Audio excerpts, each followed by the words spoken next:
పిఠాపురం లెక్కలు ఎలా ఉన్నాయో వరుసగా రెండోసారి గెలవలేరట.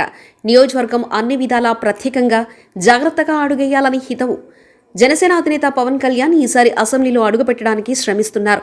ఆయన ఎలాగైనా తాను గెలిచి తన మీద కొన్నేళ్లుగా వినిపిస్తున్న విమర్శలకు చెక్ పెట్టాలన్న ప్రయత్నంలో ఉన్నారు. అందుకే ఆయన నిన్నటి నుంచి పిఠాపురం నియోజకవర్గంలో పర్యటిస్తున్నారు.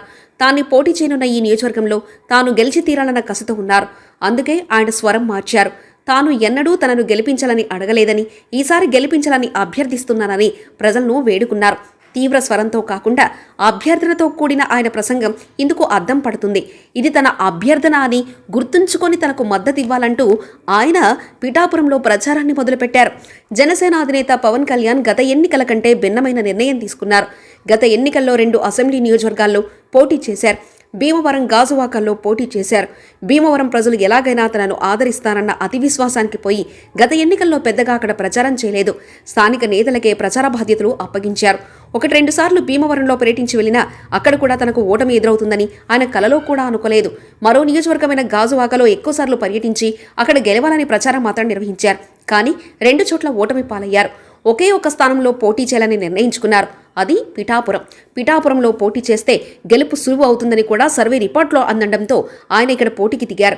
కానీ లోపల మాత్రం ఎక్కడో భయం.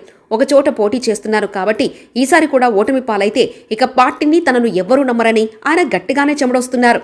పిఠాపురం నియోజకవర్గాన్ని పవన్ ఎంచుకోవడానికి అనేక కారణాలున్నాయి. ఆషామాషిగా దానిని ఎంచుకోలేదు. అన్ని రకాలుగా ఆలోచించి అనేకసార్లు సర్వేలు చేయించిన తర్వాతే అక్కడి నుంచి బరిలోకి దిగాలని నిర్ణయానికి వచ్చారు.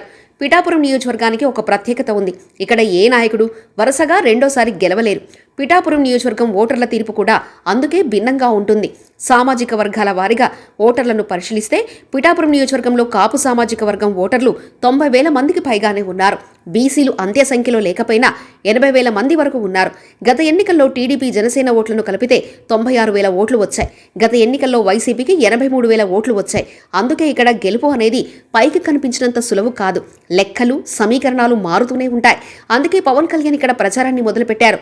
అంతేకాదు, ఇక్కడ తనకు అత్యంత సన్నిహితులను ఇన్ఛార్జీలుగా నియమించి పార్టీ వ్యవహారాలను చూసుకునేలా పవన్ ప్లాన్ చేస్తున్నారని తెలుస్తుంది.